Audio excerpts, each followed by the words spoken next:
엊그제 비변사에서 외국의 일을 논의하셨다는데 결말은 어찌 났습니까? 그게 워낙에 말 같지가 않아서. 말 같지가 않다도 알아두고 싶습니다만. 내 숨김없이 말씀드릴 터이니 너무 언짢게 듣지 마시오. 이 비변사에서는 외국이 섬나라라 수전에만 강할 터인즉 육지로 올라오게 해서 싸우는 것이 편할 것이니 영호남의 성곽부터 수축하자고들 했어요. 외란을 앞둔 조선 조정은 외국의 사정에 너무 어두웠다. 종이품 이상의 무장들과 삼공육경들이 모여 앉은 비변사가 외국은 섬나라니까 수전에만 강할 것이니 육지로 올라오게 해 싸우자는 발상, 이 얼마나 크나큰 오판이든가. 그리고 언신, 예. 호남을 지키지 못하면은 우리의 비축미가 저들의 군량미가 될 것이라고 하는 언신의 생각이 내 가슴을 울렸어요. 전라도 광주 목사로 재수하신다는 어명이 계셨소이다. 목숨을 버려서라도 소임을 다하겠소이다. 이순신은 좌의정인 서해 유성룡의 전거로 전라 좌수사로 영전해 부임길에 오른다. 조선 조정에서 그나마 외란에 대비한 첫 조처라고 할 만한 것이었다. 그러나 바로 이 무렵 외국의 사정은 급변하고 있었다.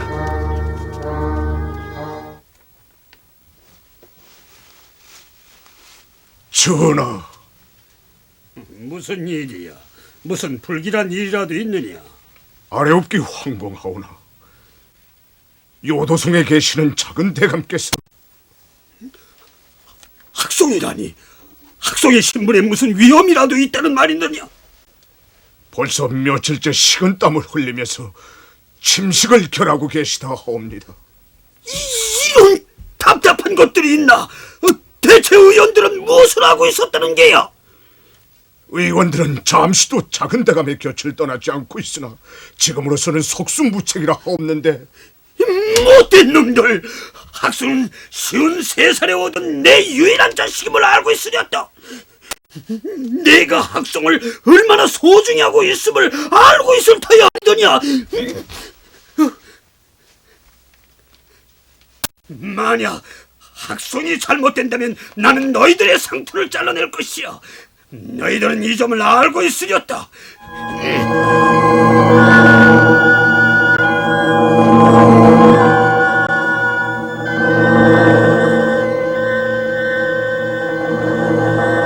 풍신수길의 아들 학송이 3살 어린 나이로 목숨을 잃었다. 신변에 변화가 있으면 길길이 날뛰는 풍신수길.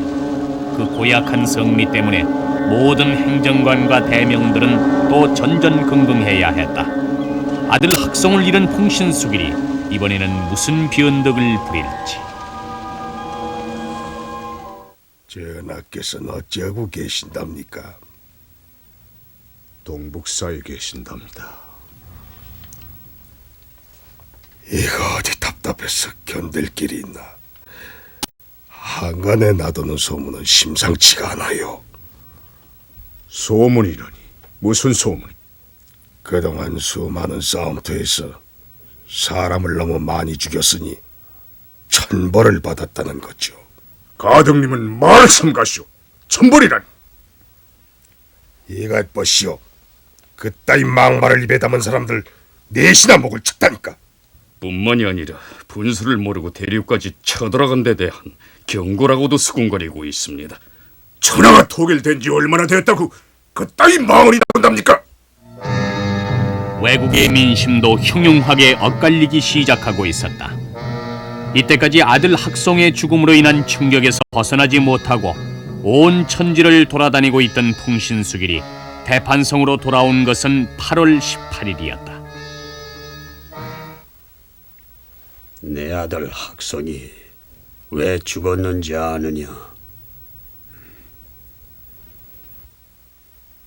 내 아들 학송이 죽은 것은 이 잡은 땅덩이에 연연하지 말고 더 넓은 곳, 더 광활한 땅으로 진출하라는 신불의 계심을 나는 깨달았느니라.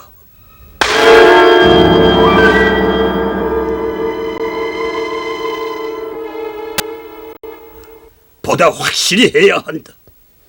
군선 2,000척을 건조하기 위해 모든 산의 벌처를 허가한다. 또 썩음에 임할 군사는 48만 명으로 정한다. 놀라지 마라. 병선과 군사의 수를 정해놓아야 군량미를 산출할 수가 있을 것이니라. 전처 기지는 구주 땅에 있는 명호몽으로 정한다. 그리고 선봉엔 네가 쓴다. 알겠느냐? 아무리 그렇기로 전하께서는 몸소 선복에 서신다 하면 당치도 않사옵니다. 헛된 소리 하지 마라. 명나라 사백지는 내 손으로 평정되어야 한다. 명이 내 나라 영토가 되는데 조선이 남한할 턱이 있느냐? 모든 번주들에게 일러서 한 채 하자 없이 시행해 옮겨야 한다. 가등! 너는 당장 명홍으로 떠나가라. 성을 쌓는 일에는 너를 따를 자가 없다. 바다가 보이는 언덕에 성을 쌓아라. 내가 이 수길이 성 안에 앉아서도 조선으로 따라가는 군사를 바라볼 수 있게 쌓아야 한다. 지금 당장 따라가라. 그러니까 풍신수길의 발병 명령은 임진년 한 해 전인 1591년 8월 18일에 떨어진 셈이었다. 조정에서 병화가 없는 것으로 국론을 모았으면은 그것으로 그만인 게지. 근데 황상사는 대체 뭘 하고 다녔기에 이다지도 민심이 흉흉해지는가? 희생이 듣자 하니 비변사에서 외병을 육지로 끌어올려서 싸운다고 했다는데 외병은 화살이 미치지 않는 곳에 서서 화승총을 쏜다고 했지 않았소이까? 영상대감, 지금 이 나라는 재승방역을 쓰고 있습니다만 이것을 폐지하고 진관법을 써야 합니다. 그 또한 비변사에서 논의를 했는데 불가다고 했어요.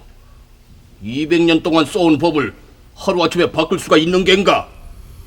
진관법의 채택이 어렵다 하면 전략의 밝은 장수들을 남도에 배치해야 합니다. 명장은 도성 가까이에 있어야 해요. 만일 남도에 나간 명장이 패한다면 종묘가 있는 도성은 어찌하리고 그런 말씀을 하시오? 병화가 있다고 하면은 패전보다는 승전으로 이끌어야 하는 것이 도리 아니옵니까? 허허, 병화가 없을 것이라는 것이 국론이에요. 국론을 따라주시오. 국론을. 둘이 사려 집시. 저 외구들이 쳐들어온답니다. 비난을 가자면 집신이 제일이여. 자 집신 사려.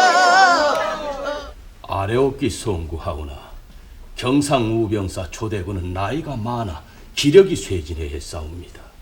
조대군을 채직하고 이 일을 대신 보내심이 옳은 줄로 아옵니다. 경은 지난번 이순신을 전라 좌수사로 보냈는데 이제 또다시 경상우병사를 채임하자는 것은 무슨 연유요? 전하, 매사는 미리 강구해 두는 것이 소중한 법이옵니다. 더욱이 병사를 다스려 적을 막는 일은 졸지에 되는 것이 아니옵니다. 만에 하나라도 적병이 있게 되면 이 일을 보내지 않을 수 없는데 보낼 양이면 하루라도 빨리 보내서 미리 경계하는 것이 될 것이옵니다. 병화가 없을 것이라면서 미리 보내다니요. 좌상, 예, 내가 가만히 보니 좌상은 필시 외적이 들어오리라고 보고 있는 것 같소. 정녕 그리 믿고 있다는 말씀이요? 아니옵니다. 신이 어찌 필시라고야 하오리까? 사실이 그러하다면 어찌하여 경만이 외적 하시는 게요? 전하, 겨울이 지나면은 성곽을 살펴보고 풍화로 무너진 곳을 다시 손질하는 이치나 꼭 같은 것이옵니다. 종 이품의 무관들이 모인 비변사에서도 외적이 들어오면 육지로 끌어들여 싸운다고 하였는데 경만이 그 일이 아니라는 것은 답답한 노릇이 아니오. 망극하옵니다. 그 그만 물러가시오. 예. 큰일이옵니다. 백성들이 이같이 흔들려서는 걷잡을 수가 없질 않사옵니까? 서둘러서 민심을 바로 잡아야 합니다. 이제 늦었습니다. 그렇다고 해서 피난을 가겠다는 백성들을 내버려 두시겠다는 말씀이오이까? 좌상대강, 차라리 저를 외집으로 나가게 해주시죠. 경상도가 좋겠습니다만 이젠 목숨을 버려서라도 전란에 대비할 수밖에 없어요. 학봉께서는 병화가 없다고 하질 않았소. 만일 전란이 있다고 국론을 정했다면 지금쯤 도성이 텅 비었을 것이라는 사실을 알아야 합니다. 저작거리가 온통 들떠 있다 하옵고 피난을 가려는 백성들까지도 생겨나고 있다 하옵니다. 마마, 조정에서는 전란이 없을 것이라고 공론을 모았사온데 백성들은 이를 믿지 않고 있사옵니다. 이는 당장 물러가랬다. 바로 그런 작태가 민심을 흉흉하게 하는 것이 아니더냐. 당장 물러가랬다. 침수 평안히 드시옵소서.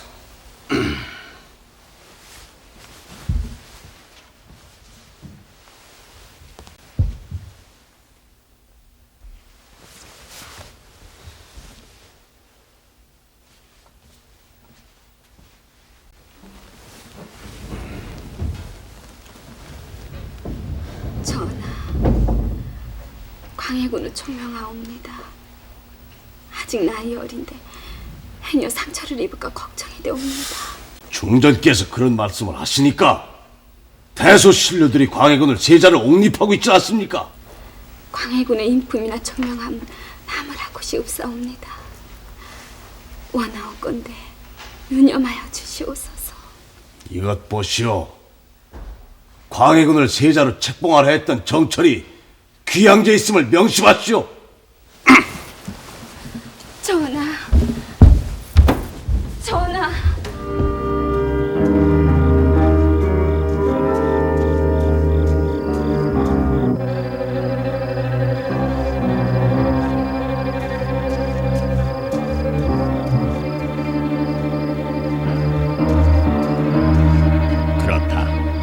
외국은 수많은 정탐꾼을 조선에 잠입시켜 그 지세를 파악함은 물론이요 병력과 조선의 대비책을 조사해 가고 있었다.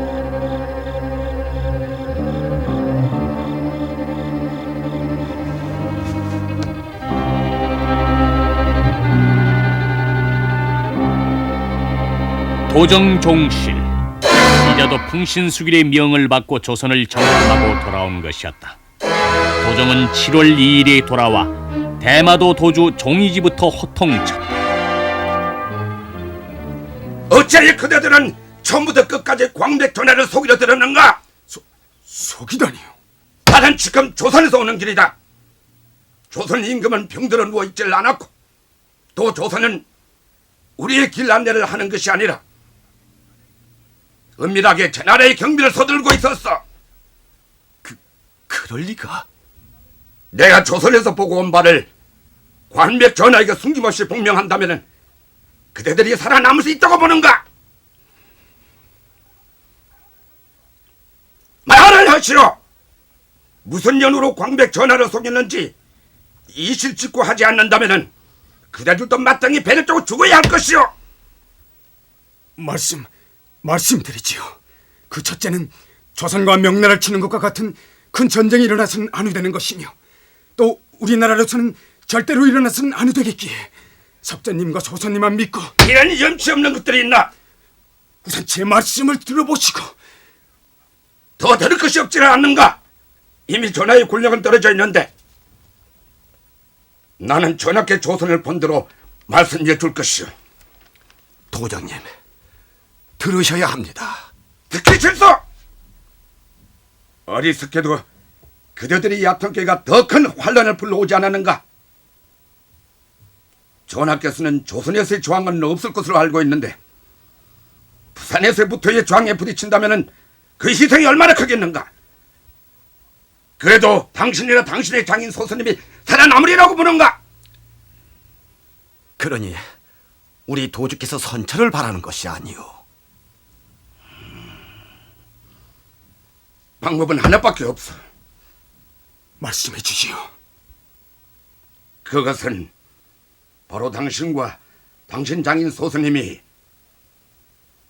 우리가 선봉을 써서 조선을 치겠다고 자청하는 길이요.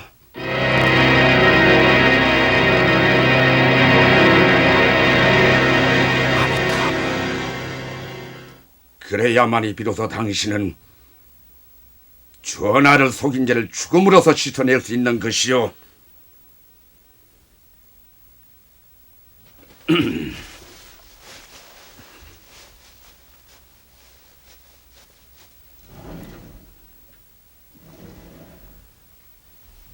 대체 이 일을 어찌해야 하오이까? 어서 나가서 내 빙부 소선님을 모셔오시오. 예.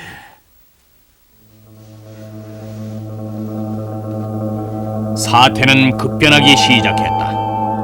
조선의 사정을 낱낱이 살피고 돌아온 정탐꾼들은 행정관 석전삼성, 소서행장과 대마도 도주 종의지 등이 관백 풍신수기를 속이고 있음을 알게 된 것이었다. 만일 도정종실이 조선에서 듣고 본 그 사실을 그대로 풍신수길에게 복명한다면 어찌 되는가? 이제까지 전쟁의 도발을 은밀하게 반대해온 세력들은 멸문의 화를 입을 것이었다.